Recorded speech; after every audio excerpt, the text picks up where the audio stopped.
Hola,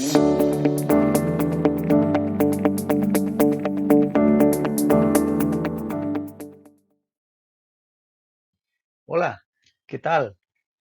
Bienvenidos nuevamente a este tiempo de estudio de la palabra de Dios, tiempo que dedicamos al estudio de la misma, siempre con el interés y procurando pues que ella pueda afectar positivamente nuestras vidas.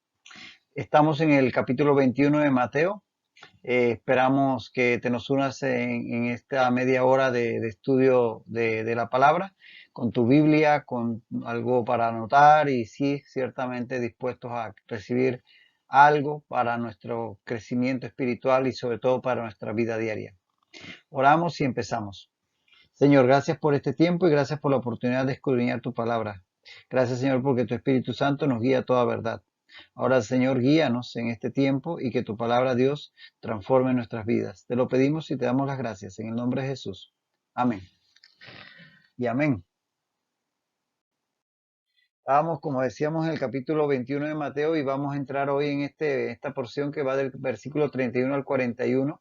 Estamos en el día martes de la semana de la pasión de nuestro Señor Jesucristo, en ese extenso intercambio con los fariseos, los sacerdotes, los escribas que tuvo durante este día martes en el templo, sobre todo en las instalaciones del templo.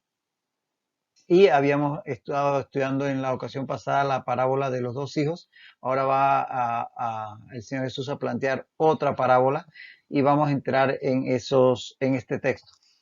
Dice así, Mateo 21, 33 al 41. Pero antes de leerlo, anota que este texto es paralelo con Marcos 12, 1 al 9, Marcos 12, 1 al 9 y Lucas 20, 9 al 16. Lucas 20, 9 al 16, para que lo consideres.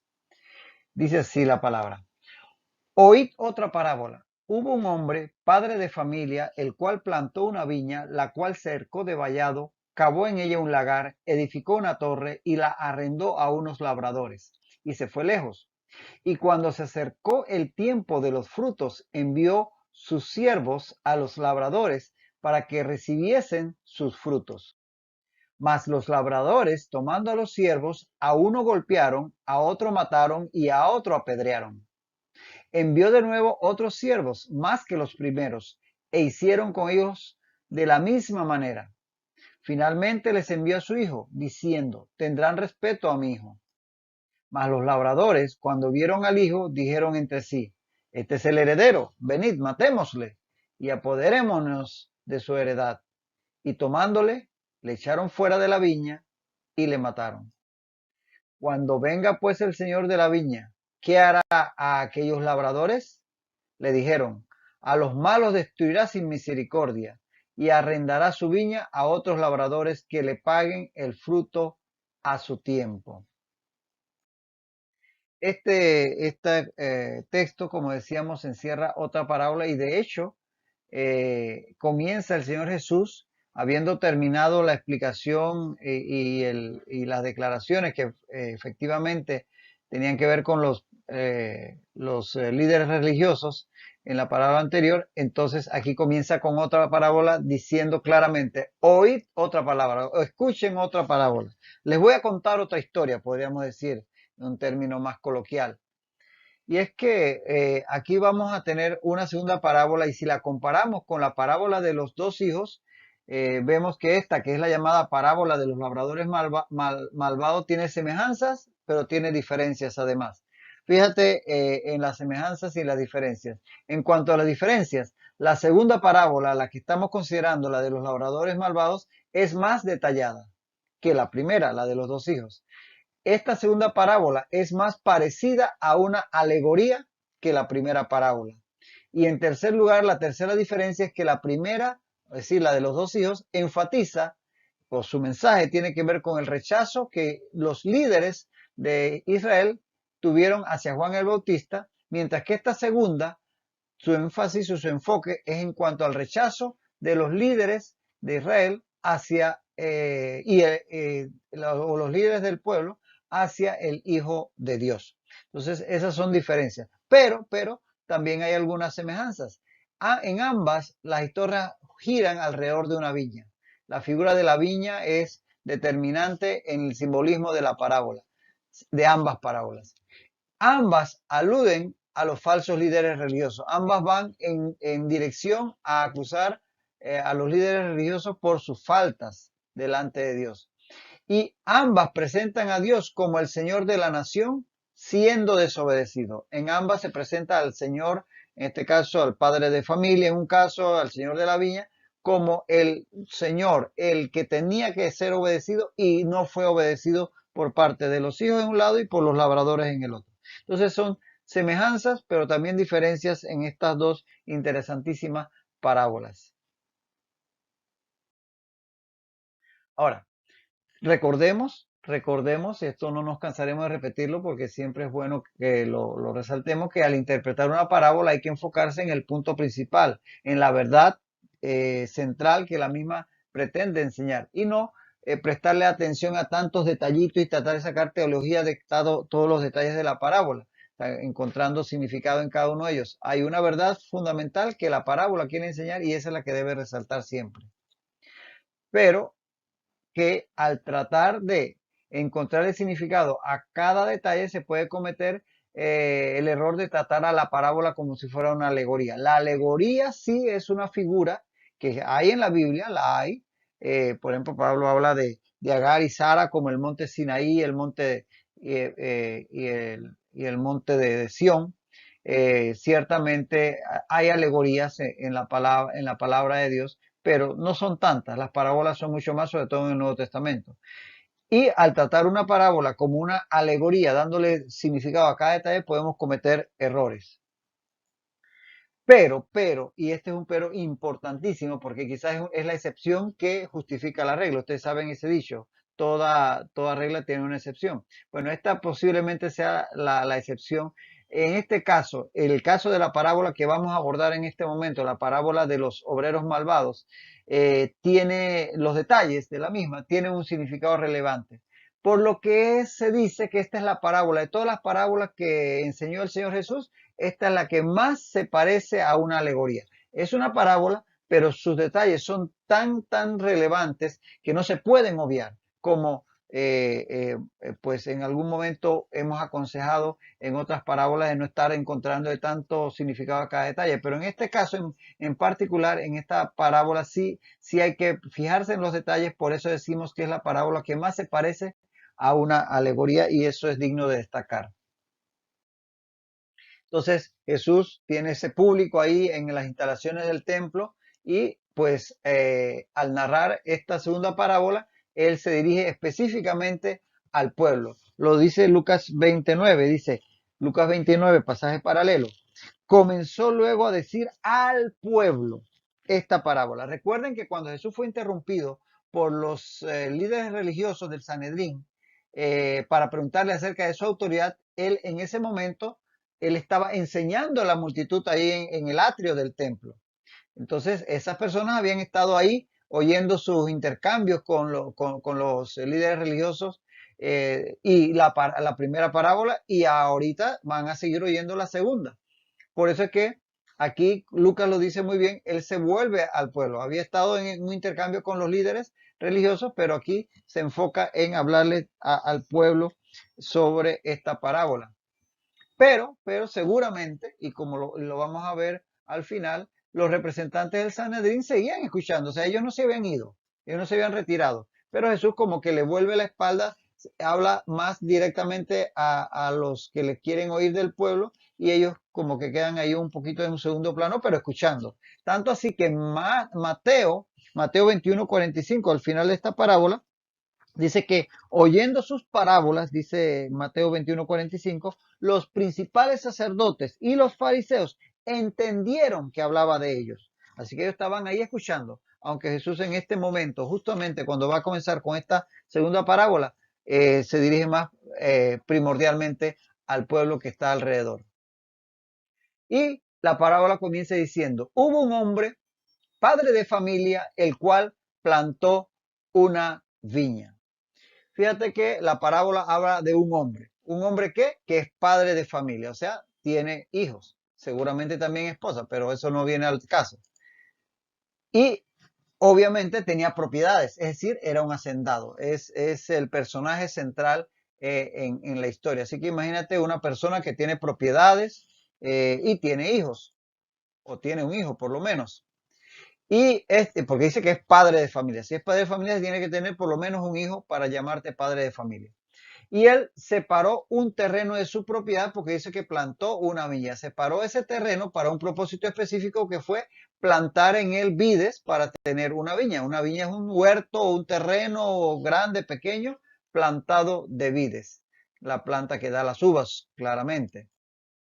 Ahora, obviamente que esto implicaba que al tener este terreno, esto necesitaba atención, alguien que lo trabajara.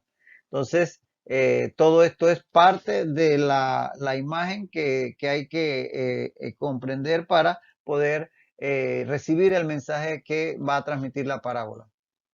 Entonces, tendríamos aquí que el dueño simbolizaría a Dios, porque es lo que va a representar en esta parábola esta figura. Y la viña representaría a Israel, a la nación de Israel como tal. Así que ahí tenemos dos elementos importantes acerca de lo que hay en esta representación, en esta parábola. Y en ese sentido, estaría implícito que Dios es el formador y el dueño de la nación de Israel. Como este hombre era dueño de esta viña, así Dios es dueño. Él fue el que la plantó y él fue el que la desarrolló y por tanto es su dueño, su formador y su señor. Así como este hombre definitivamente lo es de la viña, así lo es Dios de Israel. Por eso la importancia de la figura del dueño como Dios y de la viña como Israel. Y es que la figura de la viña, a lo largo de la Biblia, la figura de la viña se refiere a Israel en varios pasajes. Por ejemplo, por ponerte un par de pasajes, Salmos 80, 8 al 16, puedes leerlo con detalle posteriormente, anótalo. Salmos 80, 8 al 16, pero por ejemplo, decirte que dice en el Salmo 88, hiciste venir una vid de Egipto, echaste las naciones y la plantaste, limpiaste sitio delante de ella, hiciste arraigar sus raíces y llenó la tierra. Los montes fueron cubiertos de su sombra y con sus sarmientos los cedros de Egipto. Y sigue hablando extensamente y detalladamente acerca de la nación de Israel, como utilizando la figura de la viña, el Salmo 88 al 16. Y el pasaje muy conocido de Isaías 5, Isaías 5, 1 al 7, donde dice, cantaré por mi amado el cantar de mi amado a su viña. Tenía mi amado una viña en una ladera fértil, la había cercado y despedrado y plantado de vides escogidas, había edificado en medio de ella una torre y hecho también en ella un lagar y esperaba que diese uvas y dio uvas silvestres y así sí hasta el versículo 7. Isaías 5, 1 al 7 claramente habla la palabra de Dios de Israel como una viña, una de las figuras más reconocidas acerca de Israel que tenemos en la palabra. Y en Jeremías 2:21 dice, te planté de vid escogida, simiente verdadera, toda ella. ¿Cómo pues te me has vuelto sarmientos de vid extraña? Eso dice Jeremías 2:21. Ejemplos de pasajes que muestran cómo la vid es una figura del pueblo de Israel y obviamente Dios es su fundador y formador y por tanto su dueño. Entonces, estos son dos elementos importantes en la parábola que queríamos resaltar. Dice, la cercó, sigue diciendo la parábola, la cercó de vallado, cavó en ella un lagar, edificó una torre. Fíjate que según sigue describiendo la parábola, y ya decíamos, esta parábola tiene muchos elementos que es importante destacarlos para poder extraer de ella todo lo que ella ilustra. El dueño equipó la viña con todo lo que necesitaba una viña. En el cultivo de las uvas que se utilizaban para pues extraer de ellas su jugo, con lo cual se surtía, era parte de la economía de toda esta región. para hacer el vino y también inclusive el vinagre y pues ciertamente el jugo de la uva y las mismas uvas que eran consumidas como frutas. Bueno, en ese sentido las viñas tenían un vallado, en este caso se le cercó de vallado. ¿Qué es vallado? Una cerca. Se hacía muchas veces de piedras que abundaban en la región. Entonces el vallado, ¿qué hacía? Protegía a la viña de los ladrones por un lado y de los animales por el otro. Pero ojo, también definía los límites de la propiedad. Así que el vallado tenía varias funciones, protección, pero también definición del territorio. El señor de la viña le cercó de un vallado. En segundo lugar, hizo un lagar. El lagar es el lugar donde las uvas ya cosechadas son exprimidas. El lagar usualmente es compuesto de dos tinas, una superior, una más alta, más elevada, donde los trabajadores ponen las uvas que son recogidas en canastos, las ponen ahí y las pisan para que se vaya extrayendo el jugo. Y bueno, era como se hacía en la antigüedad, obviamente hoy no se hace así, pero bueno, se extraía el jugo por ese medio y de esa tina más alta había un canal por el cual drenaba el jugo extraído de esta manera a un segundo estanque donde se almacenaba entonces el jugo que después iba a ser envasado. Entonces esto era lo que era un lagar. Esto usualmente era un lugar bajo techo, con paredes y todo, donde se hacía este tipo de operación. Y el lugar entonces servía para extraer el jugo de la uva. Y finalmente dice que también edificó una torre.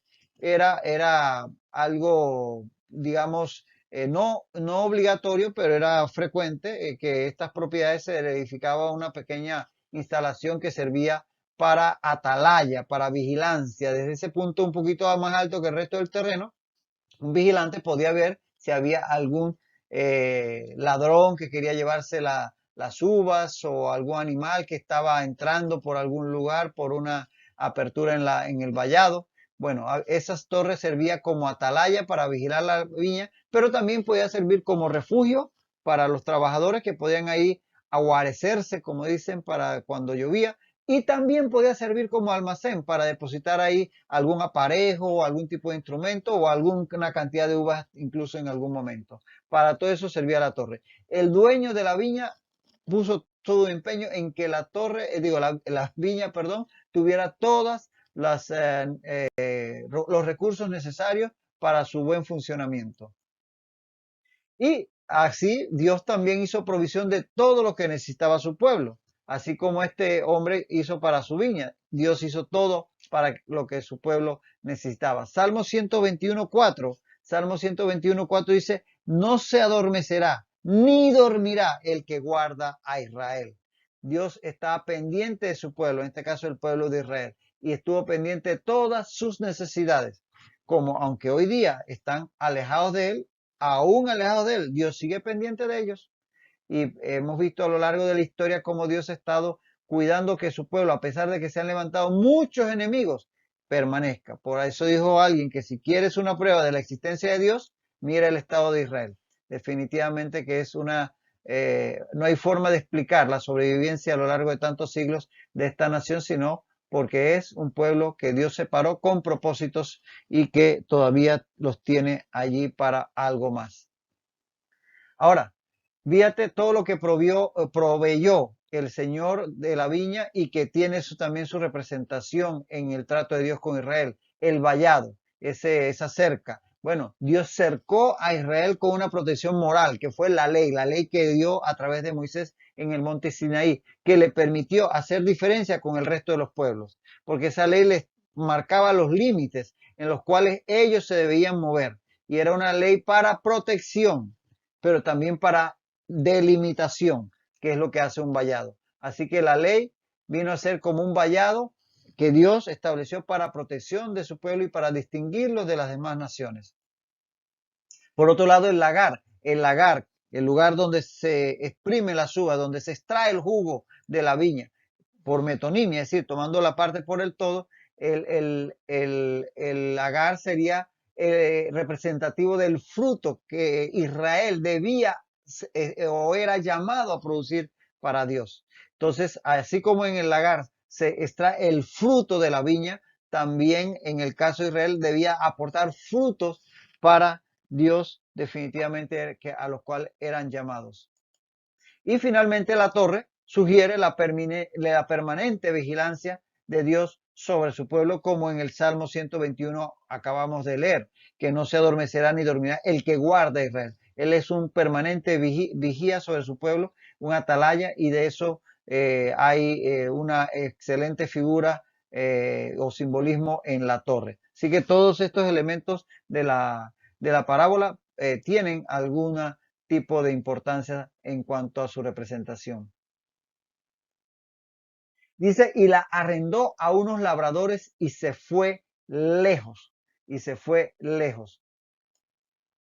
Fíjate que el dueño arrendó la viña a unos labradores para que, ¿cuál era el propósito? Para que cultivaran la misma a cambio de un pago acordado. Es decir, esa es la figura. Él le deja la viña para que ellos usufructen de ella, pero obvio tenían que pagar algo al dueño, al verdadero dueño. El arrendamiento se acostumbraba en la cultura del Medio Oriente, en la antigüedad, que se alquilara una viña o un terreno o un plantío, se le alquilaba a los labradores que lo iban a explotar. El dueño lo alquilaba por dinero, una suma de dinero específica, o por un porcentaje de la cosecha, el 10%, el 20% o el 50%. El dueño decía, bueno, ustedes produzcan todo lo que puedan, pero el 25%, el 10% es mío.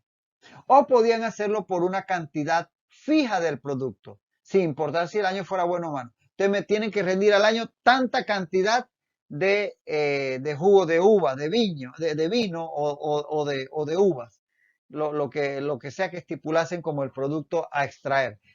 Podía ser entonces alquilado por una cantidad de dinero específico, un porcentaje de la cosecha o una cantidad específica ya en volumen de la cosecha. Como lo acordaran, podría ser.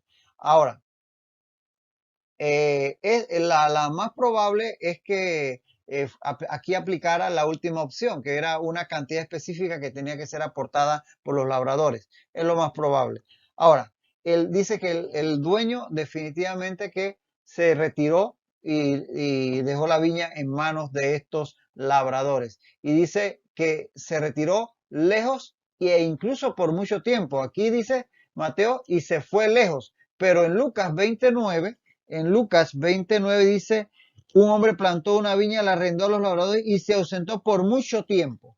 Eso da una idea de la distancia que en un momento dado nos separa a nosotros de Dios, en donde Él pone sus cosas en nuestras manos y obviamente Él no está interrumpiéndonos a cada rato para decirnos qué hacemos, sino que da la confianza. Aquí dice que el dueño se retiró por mucho tiempo y se fue lejos. Uno diría, bueno, en un sentido humano diría, bueno, probablemente vivía lejos o incluso hasta en otra nación. Pero bueno, eso no viene aquí a la parábola.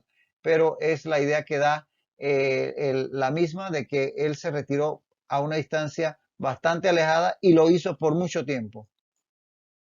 Ahora, dice aquí, pues al hablar de este fenómeno, tendríamos que pensar que los labradores sería una alusión o una figura de los gobernantes y líderes de Israel, a los cuales Dios encargó por algún tiempo la dirección de la nación, ya de meses los jueces, los reyes o los distintos gobernantes que en su momento él puso para que guiaran a la nación de Israel. Es decir, les encargó su viña. La nación de Israel quedó en manos de todos estos líderes que se fueron levantando a lo largo de la historia, los jueces, los reyes y los distintos gobernantes a lo largo del Antiguo Testamento principalmente, hasta llegar a los líderes que teníamos en el tiempo de Jesús, que estaban gobernando tanto en el ámbito civil como religioso. Pero me refiero a los que tenían que ver con la nación de Israel. No hablemos de los romanos, que eran otro tema. Y esto evidencia, por un lado, el que esta figura del dueño de la viña, que representa a nuestro Señor, a Dios, que deja esa viña en manos de estos labradores como Dios dejó el guiar al pueblo en manos de los sacerdotes, de los sacerdotes sí en el ámbito religioso y los profetas, pero sobre todo los líderes como los reyes y demás. Esto evidencia que Dios le confía su obra a los seres humanos. Él pone en nuestra mano labor que hacer. Pone, por ejemplo, congregaciones en manos de pastores, ministerios en manos de líderes, incluso clases de escuela bíblica en manos de maestros, grupos pequeños en manos de líderes. Dios confía en el hombre a pesar de que los hombres somos tan falibles, pero Él pone en nuestras manos, Él nos da la oportunidad de que nosotros le sirvamos y por eso nos entrega su obra para que en un momento dado la administremos. Y ciertamente debemos valorar esto y con mucho temor y temblor ser muy, muy responsables con lo que Dios pone en nuestras manos, incluso en nuestra propia familia, nuestros hijos, que Dios nos los pone a nuestro cuidado. Ciertamente ser unos buenos mayordomos. La mayordomía tiene que ver con la administración de aquellas cosas que nos son puestas a nuestro cuidado sin que sean nuestras. Así que ya sea una congregación, ya sea un grupo pequeño, ya sea una clase de escuela bíblica, ya sea un ministerio X, ya sea tu propia familia, cualquier cosa que Dios te ha puesto a administrar, sobre todo grupos de personas que Dios te ha puesto a dirigir, a guiar, seamos buenos mayordomos. Dios confía. Mira cómo lo ilustra la parábola. Y es lo que hizo con los líderes en el pueblo de Israel. Lamentablemente, muchos de ellos fallaron. Otros fueron fieles, como esperamos que todos nosotros nos comportemos.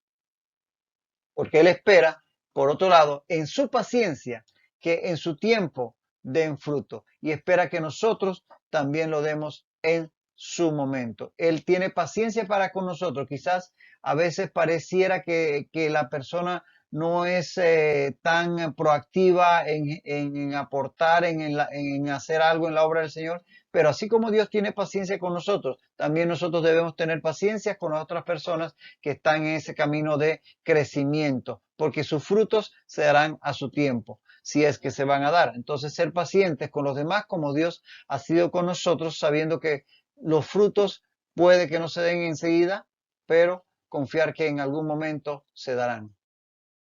Dice, y cuando se acercó el tiempo de los frutos, envió sus siervos, los labradores, para que recibiesen sus frutos. Aquí, al cumplirse el tiempo de la cosecha, los labradores debían, obviamente, entregar el pago acordado al dueño. Eso era lo acordado. Para ello, entonces, el dueño de la viña envía desde su lugar donde estaba unos siervos suyos para que recaudaran el pago de parte de los arrendatarios. Y no hay que confundir, los siervos, que es la palabra dulos, que para siervo, que significa siervo o esclavo, con los labradores. Los labradores era la palabra georgoi. Georgoi, que significa el trabajador de la tierra. Los labradores, los georgoi, eran los que estaban labrando la viña, los que estaban usufructuando la viña. Estos siervos fueron enviados para recaudar lo que le debían a su señor, eran dulos, es decir, siervos o esclavos. Y estos siervos, al ser al ser enviados por su señor, estaban respaldados por su autoridad, porque venían de parte de él. Entonces venían investidos por la autoridad de su señor.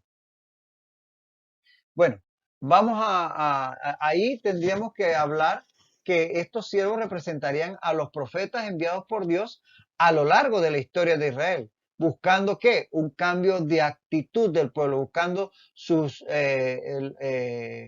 frutos, tanto del pueblo como de los líderes del pueblo. Fíjate que Hebreos 1.1 dice que Hebreos 1.1, Dios, habiendo hablado muchas veces y de muchas maneras en otro tiempo a los padres por los profetas, y sigue hablando. O sea que por muchos tiempo Dios estuvo enviando a los profetas y habló a través de ellos. Esos serían los siervos. A estos representarían estos siervos. Vamos a detenernos en este punto porque ya el tiempo ha avanzado. Vamos a continuar aquí, vamos a ver la reacción de los labradores, que no fue buena, por cierto, a estos siervos enviados por el dueño de la viña, y allí vamos a continuar en la próxima ocasión. Hasta entonces, no te desconectes, mantente conectado con la palabra de Dios y que el Señor siga bendiciendo tu vida ricamente.